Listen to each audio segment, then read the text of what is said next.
올라바드 NFL 김민준, 유재경입니다. 네, 저희가 이제 12주차 리뷰를 시작을 해보도록 하겠습니다. 추수감사절 주간이었어요? 한국 시간 금요일에 이제 트리플 헤더로 세 경기가 연달아 펼쳐졌는데 좀 환장스러운 경기들이 유독 많이 나왔던 것 같습니다. 네. 그래서 그 추수감사절 경기들부터 좀 짚어보면 재밌을 것 같아요. 네, 사실 이제 저희가 이번 주부터 좀 플레이오프 탈락한 팀들끼리의 경기는 좀 이 간략하게 하고 넘어가자라고 이제 얘기를 하고 이번 주 경기들을 봤는데 글쎄요, 그렇게 그냥 마냥 넘기기에는 너무 환장 파티였던 경기들이 많았기 때문에 뭐 일단은 이제 뭐 이 간략하게 할 수 있는 경기들은 좀 간략하게 하고 얘기를 할 거리가 있는 것들은 조금 더 얘기를 해보고 뭐 이런 식으로 넘어가 보도록 하겠습니다. 그래서 일단은 첫 경기가 시카고와 디트로이트의 경기였는데 이 경기도 그냥 지나칠 수가 없는 이제 명장면들이 좀 많이 나왔어요. 명장면이라는 표현이 맞는지는 잘 모르겠지만 뭐 어쨌든 얘기를 해보도록 하겠습니다. 시카고 베어스와 디트로이트 라이언스의 경기 16대 14로 시카고 베어스가 승리를 가져갔는데 이제는 디트로이트 라이언스의 이 추수감사절 홈 경기 권한을 뺏어야 되지 않나. 저는 그런 생각을 좀 해봤습니다. 이날도 좀 납득할 수 없는 장면들이 몇 개 있었거든요. 그러면서 지금 라이언스가 이번 추수감사절도 이제 패하면서 마쳤는데 그러면서 이제 최근 5연패 행진 추수감사절 경기에서 또 이어가게 됐습니다. 그렇습니다. 사실 이제 땡스기빙이라고 하면 뭐 여러 가지 미국의 휴일이 있다고 얘기를 하지만 가장 큰 미국의 뭐 명절 같은 느낌이잖아요. 그런 이 파티 같은 날 정말 환장 대파티 같은 경기를 했다. 뭐 이렇게 얘기를 해야 될 것 같은데 참 공격을 하는 팀이 투맨이 맨 온 더 필드 반칙을 범하는 게 저는 최근 몇 년 동안 못 본 일 같거든요. 그리고 이제 그냥 공격도 아니고 사실은 정확히는 엑스트라 포인트를 시도하는 그렇죠. 장면이었거든요. 그래서 그 장면에 대해서 좀 설명을 드려보면 사실 3쿼터 막판에 이제 TJ 호킨슨의 17야드 리시빙 터치다운이 나오면서 13대 13까지 만들었어요. 맞아요. 그리고 이제 터치다운을 했으니까 엑스트라 포인트 권한이 있죠. 그리고 이제 이거를 평범하게 성공시키면 14대 13으로 이제 앞서 나갈 수 있는 기회였는데 여기서 뭐가 잘못됐는지 모르겠는데 이제 라이언스의 스페셜팀 선수들이 11명이 아니라 12명이 이제 필드에 있었습니다. 그래서 그거 자체도 문제였는데 이제 뒤늦게 뭐 아마 벤치 쪽에서 상황을 좀 인지를 했던 것 같아요. 그래서 이제 그 라이언스 사이드라인에 가장 가까이 있던 선수를 이제 황급하게 불러서 그 선수가 이제 뒤늦게 막 사이드라인을 뛰어갔는데 그 새를 못 참고 이게 롱 스냅퍼가 스냅을 하고 말았거든요. 그러니까 일단 12명이 있는 것도 문제였지만 뒤늦게 알았다면 이제 자신들이 공을 소유하고 자신들이 이제 공격을 시작할 시점을 컨트롤할 수 있는 상황이기 때문에 해당 선수가 사이드라인으로 빠져나갈 때까지 기다렸다가 하면 저는 이게 페널티가 아니에요. 근데 이게 아마 이 롱스냅퍼나 그 주변에 있던 선수들에게까지는 결국 소통이 안 됐다. 이것도 이제 굉장히 문제였어요. 이제 그러면서 5야드를 물러섰는데 뭐 결과적으로는 이제 키커가 엑스트라 포인트를 성공을 시켰으니까 뭐 스코어상에 큰 문제가 있지는 않았습니다. 근데 좀 뭐 보는 이로 하여금 그리고 이제 라이언스의 어떤 사이드라인에 있던 선수단에 좀 사기는 좀 충분히 떨어질 만한 그런 장면이었다. 그렇게 좀 생각이 됩니다. 보고 있는 팬들의 혈압이 좀 많이 오르지 않았을까라는 생각이 들고 또 하나 이제 또 화가 날 만한 장면이 있었던 것이 몇 주 전에 저희가 이제 바이킹스 경기 얘기를 하다 그 얘기를 했었잖아요. 이 수비 쪽에서 연달아 타임아웃을 부르면 디펜시브 딜레이 오브 더 게임이 선언이 된다라는 이제 말씀을 드렸고 이것도 감독이 모르냐라고 이제 물론 이제 저희도 몰랐지만 그 마이크 짐머 감독을 대차게 깠던 기억이 나는데 불과 몇 주가 지나지 않아서 같은 일이 발생을 했어요. 그래서 저도 이제 댄 캠벨 감독이 이제 똑같은 짓을 저질렀는데 그래서 이 댄 캠벨은 뭐 뉴스도 안 보나 사실 저는 처음에 그렇게 생각을 했어요. 맞아요. 그런데 이제 캠벨 감독의 인터뷰를 보니까 나름의 속사정은 있었습니다.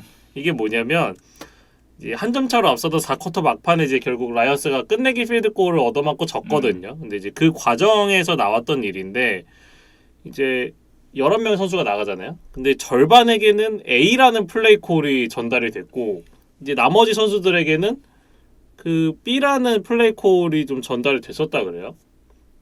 근데 이제 그거를 감독이 뒤늦게 인지를 하고 이게 이제 플레이가 그대로 이어졌다가는 그대로 터치다운을 맞을 것 같으니까 일단 최악의 상황은 면하자는 의미에서 이 댄 캠벨 감독이 이 룰을 알면서도 네. 타임아웃을 한 번 더 부른 것이었다고 하더라고요. 그러니까 이 부분은 어떻게 보면 어쩔 수 없었다라는 생각이 들긴 해요. 그러니까 설명을 듣고 나서 저도 이제 들었던 생각인데 이게 터치다운을 허용하는 것보단 그냥 페널티가 나으니까 차라리 이게 페널티가 될지언정 그리고 내가 사람들한테 바보 취급을 당할지언정 어쨌든 이 경기에서 터치다운을 이 플레이에서 이제 터치다운을 허용하지 않겠다라고 생각한 것 자체는 전 나쁘지 않았던 것 같은데 애초에 그런 상황 자체가 좀 연출이 됐다라는 것이 너무 라이온스답다라는 생각이 들고 그럼에도 어떻게 보면 저는 다행이라고 생각을 해요. 예전에 어떤 그 정말 정신없는 상황이었더라면 그것도 모르고 그냥 터치다운을 맞았을 수도 있을 것 같은데 사이드라인에서 누군가 정신줄을 잡고 있는 사람이 있었고 어떻게든 뭔가를 해보려고 했었던 거잖아요. 이게 웃음거리가 될 수 있고 약간 놀림거리가 될 수 있겠지만 오히려 이게 내용적으로 봤을 때는 나쁘지 않을 수도 있다.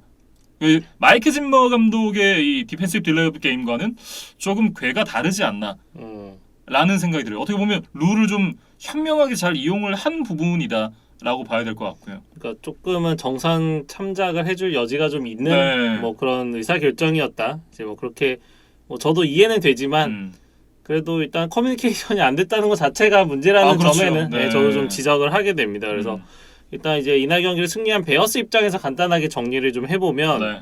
이 시즌 5연패에서 탈출을 했고 사실 이 경기를 졌다면 맨내기 감독이 사실상 경질이 될 거라는 소문이 많이 있었거든요. 예. 근데 일단은 뭐 라이언스와의 대결에서 승리를 했기 때문에 연명에는 좀 성공을 했다. 그게 베어스 입장에서 좋은 걸까요? 그러니까 맨내기 감독 입장에선 좋은 거다.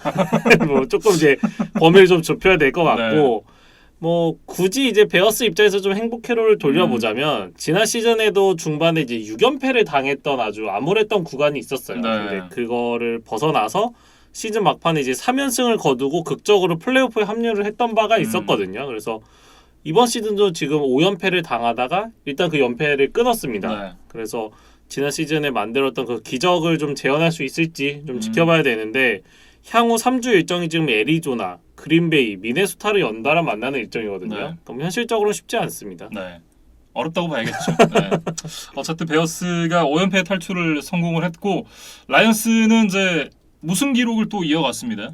그러니까 앞서 얘기했던 추수감사절 5연패 그리고 이번 시즌 10회째를 당하면서 아직 첫 승 신고를 못하고 있는데 사실 라이언스의 좀 몇 안 되는 강점 중에 하나가 이 오펜시브 라인인데 이날 오펜시브 라인에서 홀딩 페널티만 지금 6개가 나왔거든요. 그러니까 좀 믿는 도끼에 발등 찍히는 그런 경기였고 네.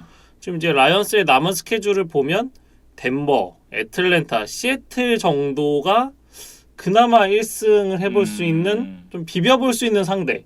그러니까 나머지 3경기는 훨씬 더 어려운 팀들이고 네. 그렇게 좀 보여지는데 공교롭게도 이 앞서 말씀드렸던 해볼 만한 3경기가 모두 원정 경기거든요. 그러니까 이런 좀 대진운마저 좀 라이언스를 좀 빗나가고 있는 것이 아닌가 뭐 그렇게 좀 생각이 됩니다. 네, 이렇게 이제 시카고 베어스와 디트로이트 라이언스의 경기 간단하게 살펴봤고요. 다음 경기는 이제 추수감사절 두 번째 경기였던 라스베이거스 레이더스와 댈러스 카우보이스의 경기입니다. 연장승부 끝에 36대 33 레이더스가 승리를 가져갔는데 앞서 이제 미국의 최고의 파티 같은 날에 환장 대파티 같은 경기였다라는 말씀을 드렸는데 이 경기는 정말 이 미국 최대 잔칫날에 펼쳐진 페널티 대잔치였다. 이렇게 좀 정리를 해봤습니다.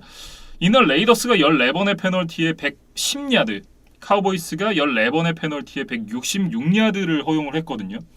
근데 야드도 카우보이스가 더 많긴 했습니다만 좀 더 클러치한 상황에서의 반칙이 댈러스 카우보이스가 좀 더 많았다라는 생각이고 이날 이제 가장 치명적이었던 반칙을 좀 뽑아보자면 일단 덜튼 슐츠의 터치다운 상황에서 나왔던 타이런 스미스의 홀딩 반칙.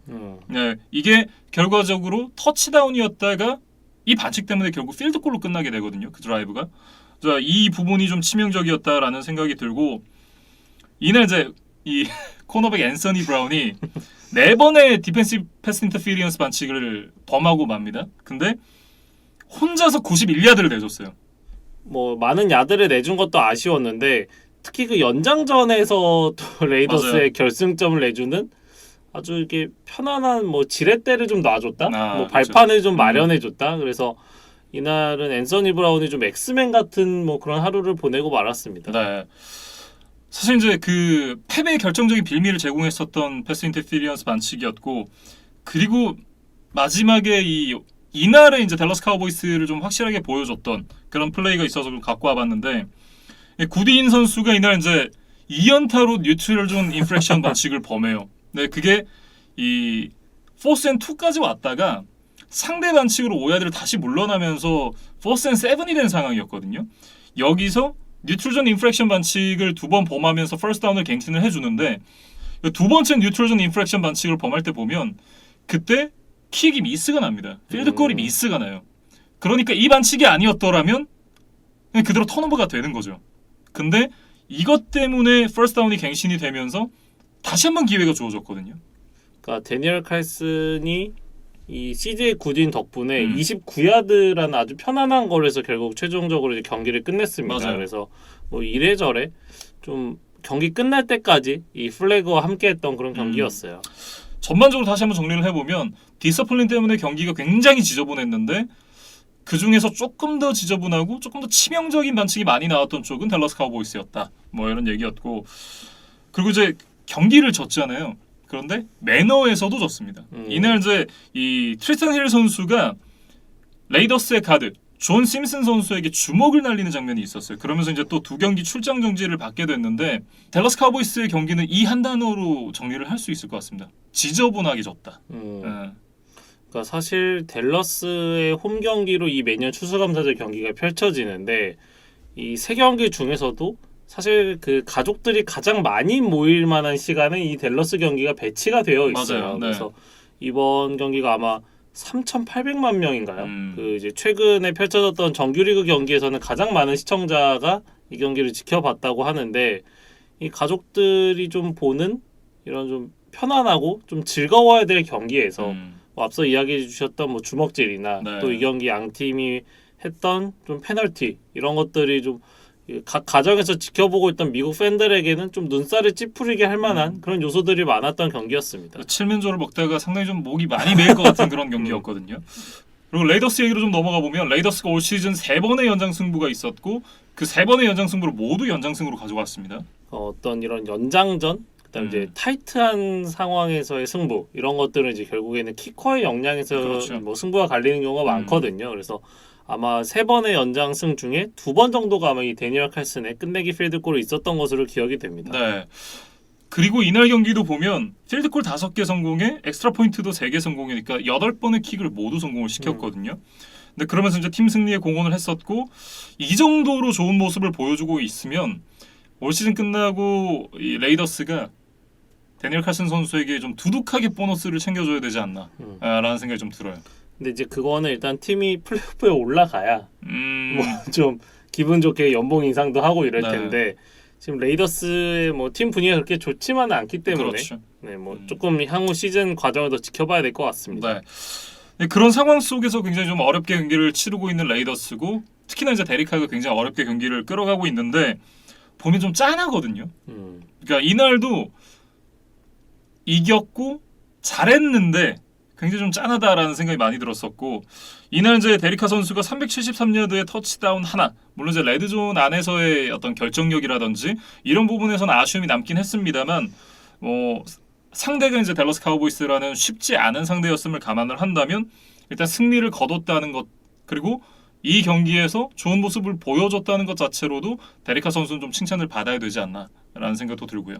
그러니까 이렇게 페널티가 많이 나오는 경기는 이 쿼터백에게도 좀 집중하기 어려운 환경이긴 하거든요. 예. 그런 거를 감안하면 데리카가 그래도 좀 흔들리지 않고 중심을 잘 잡아줬습니다. 예. 그리고 이제 이 앞서 저희가 키커 얘기를 했었잖아요. 달러스의 키커 그렉 주얼라인 선수는 굉장히 폼이 안 좋습니다, 최근에.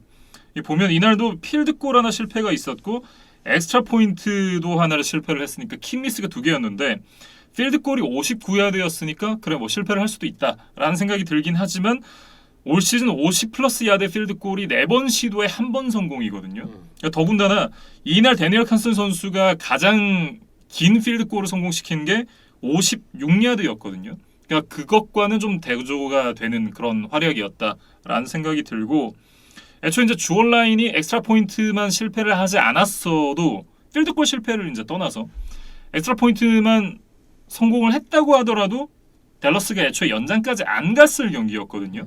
그러니까 이날 보면 주얼 라인이 이제 엑스트라 포인트를 실패를 하면서 경기 도중에 이제 그 폴라드 선수가 왜 100야드 리턴했을 때 그때 이 투포인트 컨버전 하잖아요. 애초에 그렇게 투포인트 컨버전 안 했을 거다라는 거죠. 근데 그 투포인트 컨버전도 실패를 했으니까 사실상 이게 그 엑스트라 포인트의 실패가 나비 효과처럼 그냥 포인트 2개를 까먹은 셈이에요. 앞에 하나 실패했고 투포인트 컨버전을 그것 때문에 해야 됐는데 그것마저 실패를 했으니까 그 2점이면 연장을 안 갔죠. 그러니까 물론 이제 이렇게 단정을 지어서 얘기를 하긴 좀 어렵습니다만 그게 경기에 좀 결정적인 영향을 미쳤다. 그리고 이 경기까지 댈러스 카우보이스가 이제 11경기를 치르게 됐는데 엑스트라 포인트 실패가 벌써 3개째예요. 물론 실수를 할 수도 있다라고는 하지만 11경기에서 3개? 그것도 댈러스 카우보이스라는 명문팀에서 글쎄요. 저는 적지 않다라는 생각이 들거든요. 아마 이제 주얼 라인이 뭐 부상도 있었고 그렇다 보니까 조금 이런 안정감에서 좀 떨어지는 것이 아닌가 그런 생각이 들고 댈러스는 사실 이번 주에도 아마리 쿠퍼와 시디 램이 나오지를 못했어요. 그래서 그 공백을 뭐 마이클 갤럽이나 세드릭 윌슨이 메워봤지만 결국 역부족이었고 그렇죠. 이제 이즈킬 엘리엇도 부상의 여파 때문인지 좀 잠잠한 하루를 보냈거든요. 그러다 보니까 이 많은 페널티와 함께 이제 뭐 추수감사절에 승리를 거두긴 좀 어려웠습니다. 그러니까 토니 폴라드 선수가 이날 이제 뭐 100야드 그 킥오프 리턴 터치다운을 기록을 했는데 사실 그 플레이를 제외하고 나면 러싱에서는 또 이렇다 할 모습을 보여주지 못했고 그러면서 최근 경기들을 봤을 때 댈러스 카우보이스가 바이위크를 다녀온 이후 이제 5경기인가를 치렀잖아요. 그 5경기에서 팀 러싱 야드가 100야드를 넘는 경기가 제 기억에 한 경기밖에 없었던 것 같아요. 그 한 경기 역시도 한 120몇 야드 뭐 이 정도였지. 그러니까 바이위크 전과 후를 비교했을 때 러싱 야드를 비교를 해보면 확연하게 차이가 나거든요. 근데 그런 부분도 댈러스 카우보이스의 어떤 발목을 잡고 있는 부분이지 않나라는 생각이 좀 들긴 합니다. 아마리 쿠퍼와 시디 램의 지금 컨디션이 안 좋기 때문에 러닝백진에서 조금 더 힘을 내줘야겠어요. 네, 이렇게 라스베이거스 레이더스와 댈러스 카우보이스 경기 얘기를 해봤고요. 다음은 이제 버팔로 빌스와 뉴올리언스 세인츠의 경기 살펴보겠습니다. 31대6 빌스가 승리를 가져갔습니다.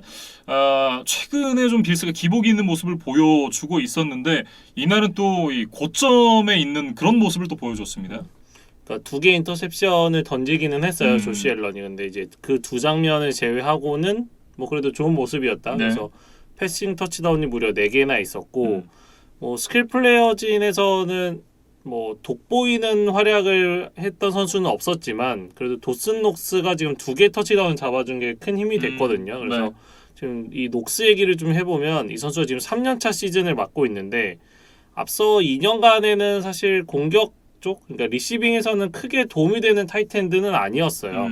근데 이제 이번 시즌 지금 아직 9경기밖에 뛰질 않았는데 벌써 415야드, 7개의 터치다운이니까 이 2가지 지표에서 벌써 커리어 하이 기록을 지금 넘어섰거든요. 그래서 녹스가 조금 공격에 도움이 되고 있는 그런 시즌입니다. 반면에 이제 수비에서의 이탈자가 하나 생겼습니다. 그것도 가장 중요한 선수 코너백 트레이 데이비스 화이트 선수가 부상으로 이제 시즌 아웃 판정을 받게 됐는데 이 공백은 적지 않아 보이거든요. 그러니까 전방 십자인대 파열 부상을 입었기 때문에 이제 상당 시간 재활이 좀 필요할 것으로 보여요. 그래서 뭐 플레이오프에 가게 되더라도 아마 못 나오지 않을까 이제 그런 생각이 들고 사실 화이트가 이번 시즌에도 굉장히 좋은 모습을 보여주고 있었습니다. 뭐 여러 가지 지표를 좀 보면 이번 시즌 그 자기 쪽으로 날아온 패스에 대해서 한 50%, 51% 딱 요 정도의 이제 성공률만을 허용을 했고 그 이제 화이트를 상대로 던진 쿼터백의 패스들 그거를 이제 패서 레이팅으로 좀 계산을 해보면 채 60이 되질 않거든요. 그러면서 지금 굉장히 훌륭한 시즌을 보내고 있었고 또 뭐 50번 이상 타겟이 됐던 코너백 중에 유일하게 패싱 터치다운을 허용하지 않았던 코너백이 또 이 화이트였어요. 근데 이 선수가 없이 지금 남은 잔여 시즌을 치러야 되는 빌스기 때문에 좀 굉장한 위기에 빠지고 말았습니다. 사실 이제 올 시즌의 빌스는 뭐 지구 우승도 지구 우승이겠지만 슈퍼볼에 가는 게 목표였을 거거든요. 그런데 지금 넘버원 코너백을 잃게 됐으니까 사실 그 부분은 강팀들이랑 만나게 됐을 때 굉장히 큰 공백으로 느껴지잖아요. 그런 부분에서 봤을 때는 빌스가 화이트를 잃은 건 너무 뼈아프다라는 생각이 좀 들어요.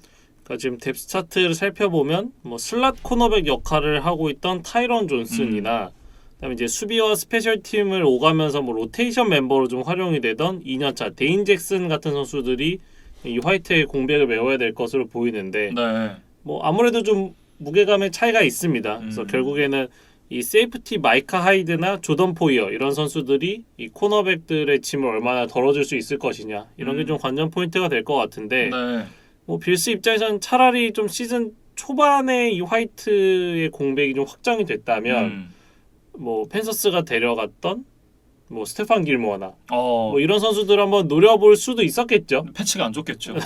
물론 뭐 그랬을 수 있겠지만 네. 이제 뭐 방출이 되고 뭐 그걸 데려오는 뭐 이런 조건도 있었을 수 있을 것 같은데 지금은 이제 트레이드 마감 시한도 끝났고 외부에서 새로운 피를 수혈하기가 그렇게 쉽지는 않은 주차까지 넘어왔잖아요. 맞아요. 그렇기 때문에 빌스 입장에서는 조금 더 고민이 되겠다 그런 생각이 드는 상황입니다. 예, 이게 조금 더 아쉽게 느껴지는 게 또 이 트레데이비스 화이트 선수가 추수감사절을 앞두고 또 선행을 하면서 또 미담을 제조를 했거든요.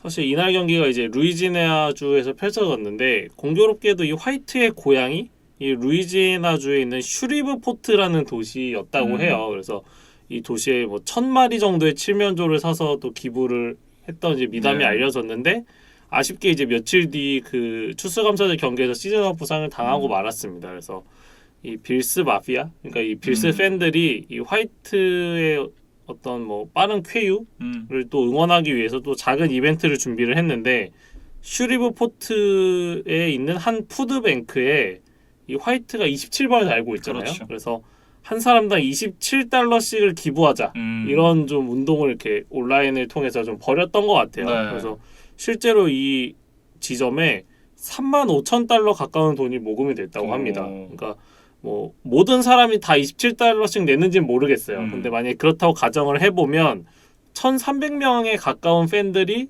기부에 동참했다는 지금 계산이 나오거든요. 그래서 뭐 도움이 필요한 이 슈리포트의 시민들에게 잘 전달됐기를 바라고 또 화이트의 쾌유를 저희도 또 응원을 하겠습니다. 저는 이런 걸 보면서 너무 좋은 게 이 선수들이 팬들에게 보여주는 어떤 선한 영향력. 그러니까 선수가 선행을 했고 그 선수가 물론 지금 다쳐서 중간에 좋지 않은 일이 있긴 했습니다만 이 선수가 처음에 기부를 함으로써 또 그 팬들이 우리가 그 마음에 또 보답을 하자라고 얘기를 하면서 기부가 시작이 된 거잖아요. 이런 그 프로 선수들의 선한 영향력이라는 것이 이 지역 사회에 어떤 좋은 영향을 끼치는가 이런 부분을 보면서 우리나라도 좀 뭐 이런 생각을 하게 되네요.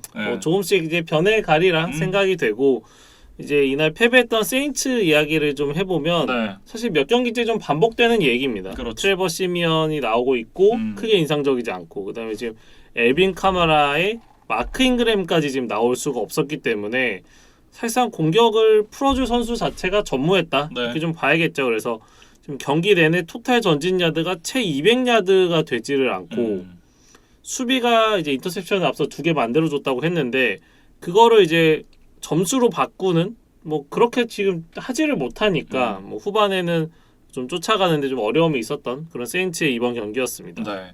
그러면서 최근에 계속 좋지 않은 흐름을 이어가고 있는 뉴올리언스 세인츠인데 지금 11월 한정으로는 라이언스보다도 좋지 않은 성적이거든요. 그렇죠. 지금 전패를 하고 있으니까 그래서 션 페이튼 감독도 이 쿼터에 그러니까 비교적 이제 경기 초반에 뭐 포스다운 고포를 또 시도를 해보고 뭐 페이크 펀트를 통해서 뭐 나름 좀 드라이브를 연장하고 이제 실마리를 풀어보고자 하는 노력은 했는데 이 2번 모두 좀 실패를 했거든요. 그러다 보니까 좀 손 쓸 수 없이 후반에는 좀 속절없이 무너지고 말았습니다. 네.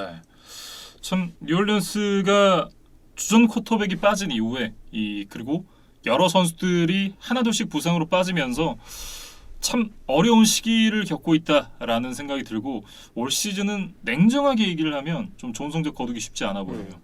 그러니까 어떤 모멘텀을 바꿔줄 만한 변수가 별로 없을 것 같아요. 그렇죠. 그러니까 지금 당장 엘빈 카마라 정도가 온다고 해서 뭐 드라마틱하게 업그레이드가 될까? 얘는 저도 좀 회의적인 생각이 들거든요. 그래서 세인츠가 좀 어려운 시간을 버텨야 될 것 같고 네. 드류 브리스 이야기를 좀 해보면 재밌을 것 같아요. 예. 드류 브리스 선수가 이제 NBC의 애널리스트로 합류를 하게 됐다라는 건 저희가 지난번에 말씀을 드렸었고 이날이 이제 드류 브리스의 이 나이트 게임 이게 풋볼 경기 중계 데뷔전이었습니다. 그러니까 사실은 이제 프리시즌 경기나 그 대학 풋볼 경기는 이제 몇 경기 중계를 했었다 그래요. 근데 이제 이 프로 레벨 NFL의 정규리그 경기를 한 거는 이번 이 추수감사절 경기가 처음이었다고 합니다. 네, 본인이 뛰었던 팀의 경기를 중계를 하는데 이렇게 좀 처참한 경기력이어서 보는 내내 좀 마음이 많이 아프지 않았을까라는 생각이 좀 들어요. 공교롭게도 또 이 세인츠의 홈구장에서 이 브리스가 뭐 정식 데뷔전을 치렀는데 그 마이크 트리코라는 캐스터와 함께 했었거든요. 맞아요. 그래서 이제 저도 오프닝을 좀 유심히 들었었는데 이 트리코가 왜 필드에 있지 않고 여기 있느냐 뭐 이런 이제 농담을 좀 하면서 이 브리스를 좀 맞아줬고 뭐 저도 이제 영어를 뭐 다 이해하는 건 아니니까 이 브리스의 어떤 분석 내용에 대해서 다 뭐 말씀드릴 수는 없지만 그래도 뭐랄까 초보 해설자 치고는 뭐 말을 절거나 뭔가 자기가 하고 싶은 얘기를 못 한다는 느낌은 없었거든요. 네. 네, 그래서 이 토니 로모와 좀 좋은 라이벌이 되지 않을까 이제 그런 생각이 듭니다. 예. 토니 로모에 이어서 또 대단한 또 예측을 하는 해설위원이 됐으면 좋겠다. 왜냐면 사실 그래야 저희들도 좋은 거잖아요. 네, 시청자로서. 그리고 이제 이날 하프 타임에는 뭐 드루 브리스의 이제 은퇴식 같은 그런 행사가 또 있었어요. 그래서 이 마이크를 잡다가 잠깐 이제 내려가서 또 팬들에게 뭐 인사를 하고 또 이제 응원을 받는 그런 시간도 있었는데 어쨌든 이날 경기 자체가 좀 세인츠가 잘 풀리지 않았기 때문에 브리스도 좀 안타까운 마음으로 이제 경기를 지켜보고 이제 경기장을 떠났을 것 같습니다. 네, 이렇게 버팔로 빌스와 뉴올리언스 세인츠의 경기 살펴봤습니다. 다음은 템파베이 버커니어스와 인디애나폴리스 콜츠의 경기입니다. 38대 31. 템파베이 버커니어스가 승리를 가져가게 됐는데 사실 이제 템파베이 버커니어스가 시작부터 그렇게 좋지는 않았습니다. 하지만 템파베이 버커니어스는 자신들이 잘하는 걸 하면 승리를 가져갔고 콜츠 같은 경우에는 자신들의 강점을 좀 버리면서 우리 경기를 내줬다. 좀 그런 생각이 들었어요. 그러니까 일단 저도 벅스 이야기부터 좀 해보면 레너드 포넷이 이렇게 레드존 앞에서 강력한 모습을 보여줬던 거 이게 브레디가 좋지 않았지만 벅스가 30점 이상 많은 점수를 내고 승리를 할 수 있었던 주요한 요인이었습니다. 네. 그래서 특히 그 경기 막판에 이제 28야드 러싱 터치다운 장면이 굉장히 인상적이었는데 그 스냅을 보면 벅스가 이 좀 체구가 큰 타이트엔드들을 다수 배치를 하면서 좀 노골적으로 이 엑스트라 블로커들을 활용한 러싱 공격을 하겠다는 뜻을 밝혔어요. 근데 좀 콜츠가 알고도 좀 막지 못하는 느낌. 네, 그래서 이 포넷이 이 큰 선수들의 보호를 받으면서 뭐 거의 폭주 기관차처럼 좀 돌진을 했고 그 엔드존 앞에 한 선수가 있었는데 거의 교통사고처럼 밀고 들어가면서 엔드존을 넘어갔던 게 또 좀 기억에 많이 남습니다. 네. 이날 이제 포넷 선수가 정확하게 100야드와 함께 3개 러싱 터치다운 그리고 리시빙에서도 31야드와 함께 또 하나의 터치다운을 기록을 하면서 이날 총 4개의 터치다운을 기록을 했습니다. 그야말로 이제 승리를 견인했다라고 표현을 할 수 있는 그런 경기력이었고 이날 또 그롱크 선수가 터치다운은 없었지만 또 많은 리시빙 야드를 기록을 했고요. 123야드를 잡아주면서 통산 34번째 100야드 경기를 만들어냈습니다. 1950년 이후에 이 최다 100 플러스 리시빙 야드 경기를 만들어낸 타이트엔드라 그래요. 그러니까 그롱크가 꽤 심각한 부상을 입었다고 저희가 시즌 중반에 말씀을 드렸는데 어떤 그 공백이나 어떤 여파 이런 것들이 지금 전혀 느껴지지 않는 복귀 후의 활약이거든요. 네. 그래서 이 그롱크와 브레이디의 커넥션 그리고 이 그롱크의 클래스는 좀 여전한 것 같아요. 그렇습니다. 브레이디 역시도 이제 이날 경기 전반적으로 좋지 않았어요. 특히나 이제 조금 더 세밀하게 쪼개 보면 전반이 정말 안 좋았고 처음부터 이렇게 조금씩 나아지는 느낌이었거든요. 첫 번째 드라이브부터 이제 인터셉션이 나올 뻔했던 장면들이 여러 차례 있었고 실제로 이제 이 쿼터에 들어서 인터셉션을 또 하나 내주긴 했습니다. 그럼에도 후반부로 가면서 그리고 정말 중요한 포인트들에서는 계속해서 패스를 성공시키고 전진을 만들어내고 이런 부분을 통해서 팀의 발목을 잡진 않았다라고 또 얘기를 해야 될 것 같고요. 그리고 저는 물론 이게 뭐 감독의 선택이기도 하겠지만 브래디가 좀 욕심을 내지 않았다는 느낌이 좀 들었거든요. 그러니까 이날 전체적으로 안 좋았기 때문에 근데 만약에 그래도 마지막은 나의 패싱으로 좀 풀어가야지라고 좀 욕심을 부렸다면 사실 또 뭐 턴오버가 나오고 역전을 허용하고 이런 과정이 있었을 수도 있는데 이날 잘 풀리고 있는 포넷에게 그대로 맡겼던 거 이게 뭐 벅스 벤치의 생각인지 아니면 브래디의 의견이 반영된 것인지 모르겠지만 뭐 그거 자체도 좀 브래디의 뭐 수운이었다고 해야 될 것 같아요. 저는 브래디의 강점이 그건 것 같아요. 그러니까 본인이 안 좋은 날 무리해서 뭔가를 만들어내야겠다라는 걸 하지 않더라고요. 그러니까 주인공은 내가 아니어도 된다라는 생각을 기본적으로 좀 갖고 있는 선수인 것 같아요. 그러니까 어떤 팀의 승리라는 어떤 지상 목표를 달성하기 위해서 지금 자신을 비롯한 오늘 모든 팀의 컨디션, 상대 팀의 컨디션 그런 것들을 이제 빠르게 파악해서 상대를 이길 수 있는 부분에 좀 집중하는 거. 맞아요. 이게 좀 뭐 패치 시절부터 지난 시즌까지 7개의 반지를 뭐 따낼 수 있었던 원동력이 아닌가 싶습니다. 네. 그리고 이제 이날은 템파베이 버커니어스의 수비가 워낙 좋았습니다. 워낙에 이제 런 디펜스가 좋은 이 템파베이 버커니어스였고 경기 출발이 좋지 않았음에도 필드골 하나만을 허용하면서 위기를 넘길 수 있었던 건 사실 이 디펜스의 힘이었거든요. 조금만 이 자세하게 얘기를 해보면 이 첫 번째 드라이브 때 그 펀트가 굉장히 짧게 갑니다. 이게 버커니어스가 펀트를 차야 되는 상황이었는데 펀트가 굉장히 짧게 갔고 심지어 거기서 벅스 선수가 또 반칙을 해요. 이제 또 페널티를 받게 되죠. 그러면서 콜츠가 벅스 진영 30야드 지점에서 공격을 시작을 합니다. 그러면 보통은 이게 터치다운으로 이어질 확률이 높잖아요. 근데 이걸 필드골로 막아내고 그 다음번에 이제 이 벅스가 또 펌블해서 공격권을 넘겨줘요. 콜츠에게. 그리고 거기서 단 한 점도 허용하지 않습니다. 그러니까 턴오버가 나왔고 이 스페셜 팀에서의 어떤 플레이가 좋지 않았는데도 그 상황들을 석점만으로 막아냈다는 것. 이게 이 최근에 좋은 모습을 보여주고 있는 버커니어스 수비진의 힘이 아닌가 그런 생각을 좀 해봤고 특히나 이제 경기 내내 강력한 런 디펜스를 보여주면서 어떻게 보면 이 콜츠가 패싱 공격을 할 수밖에 없게끔 패싱 공격을 강제하는 그런 모습이 또 있었거든요. 사실 콜츠가 이날 이제 예상외로 좀 많은 패싱을 시도하면서 이제 경기를 풀어갔는데 사실 이 쿼터까지는 괜찮았어요. 그러니까 웬츠가 3개의 패싱 터치다운을 성공시키면서 24대 14로 앞섰기 때문에 이것도 지금 나름 괜찮은 작전이네 라고 이제 생각을 했었는데 이제 벅스가 하프타임에 그 상대의 패싱 공격에 대한 대비를 해오니까 그 다음부터 이제 3쿼터에는 좀 안 풀렸거든요. 그러면서 그 후반 시작과 함께 콜츠의 첫 2번의 공격이 스트립색 펌블 그다음에 인터셉션으로 끝났고 그 과정을 이제 벅스가 2개의 터치다운을 응징을 하면서 경기에 역전이 되고 말았습니다. 역시나 이제 그 부분에 대해서도 좀 제가 정리를 해봤는데 이 후반 첫 2번의 드라이브가 모두 패스였어요. 단 한 번도 러싱이 없었습니다.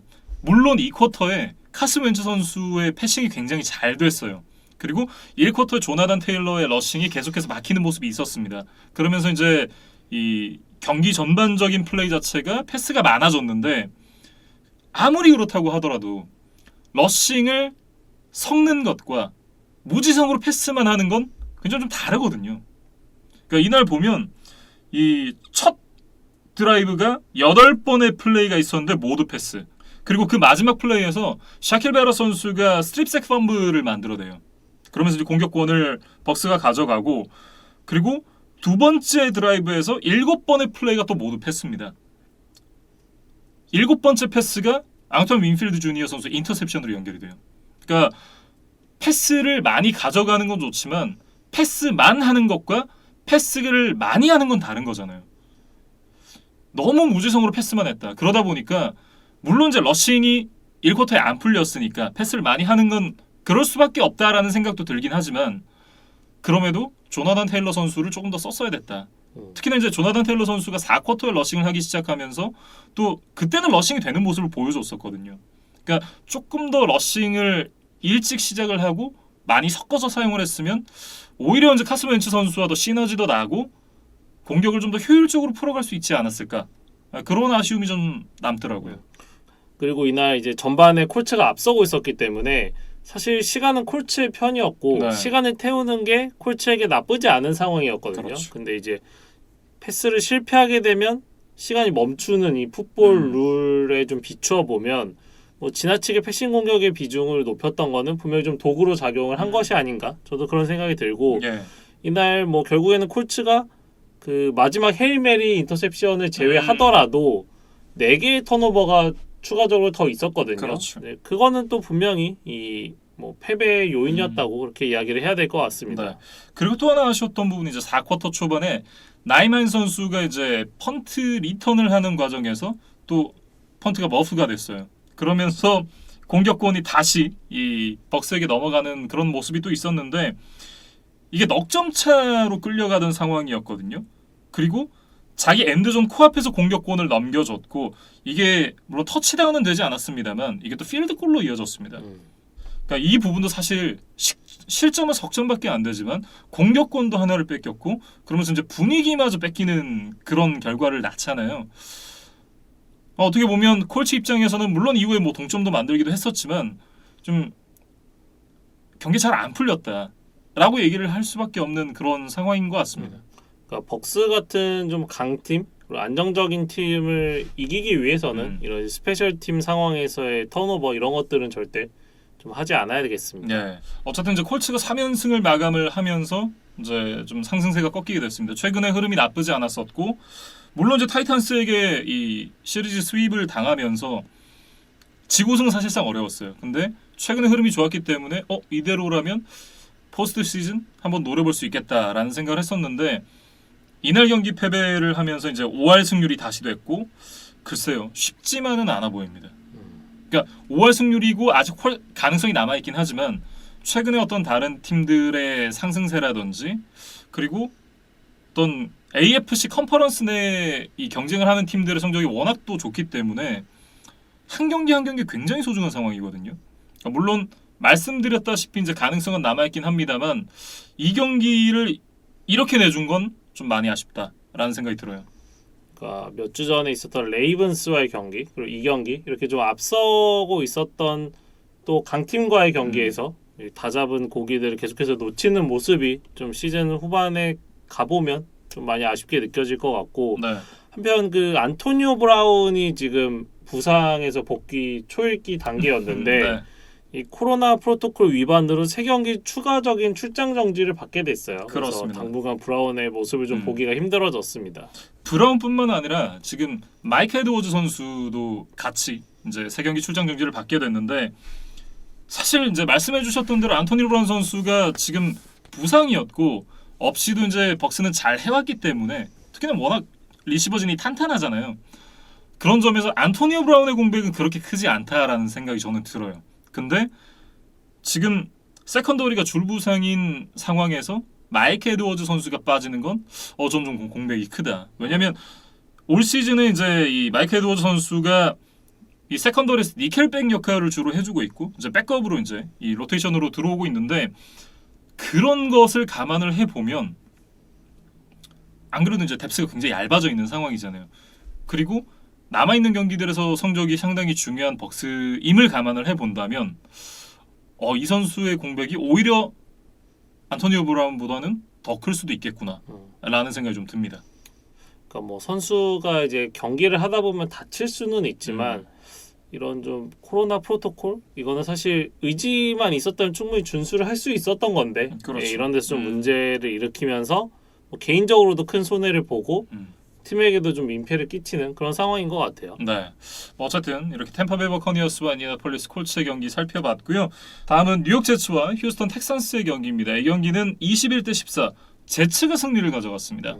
뭐 사실 누가 이겨도 이상하지 않은 매치업이었기 때문에 나름 팽팽한 승부 끝에 이제 제츠가 승리를 가져갔고 뭐 5주 만에 이제 부상에서 돌아와서 복귀전을 치렀던 잭 윌슨의 모습을 좀 만날 수 있었던 경기였어요. 그래서 윌슨이 뭐 지금 24번의 패스 시도 14번의 성공, 145야드에 1개 인터셉션, 그다음에 1개의 러싱 터치다운이었으니까 뭐 사실 윌슨이 돌아오기는 했지만 윌슨 때문에 이긴 경기였다고 보기는 좀 어려울 것 같습니다. 예.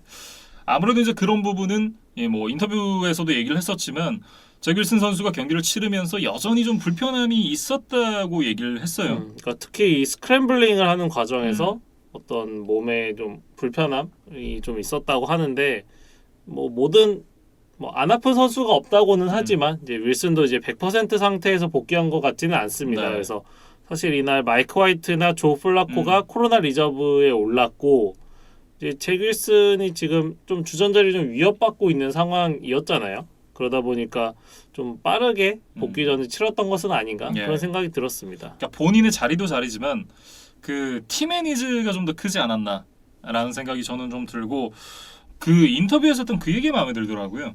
경기력은 만족스럽진 않았지만 팀이 승리한 것에 만족하겠다. 뭐 이런 얘기를 했었는데 이 선수가 사실 NFL에 오기 전에 굉장히 좀 건방진 멘트를 하면서 이제 화제가 됐었던 선수인데 이제는 좀 그 건방짐 좀 깎여 나가지 않았나. 왜냐면 한번 이렇게 쓴맛을 한번 보고 나면 사람이 조금 달라지게 돼 있잖아요. 그런 측면에서 봤을 때 윌슨 선수도 좋은 원석임은 분명하고 그렇다고 하면 이제 어떻게 잘 깎이느냐가 중요한데 본인이 이런 부분에서 좀 많이 느낀 바가 있지 않았나라는 생각이 좀 들어서 조금 성숙했구나 이런 생각을 좀 해봤습니다.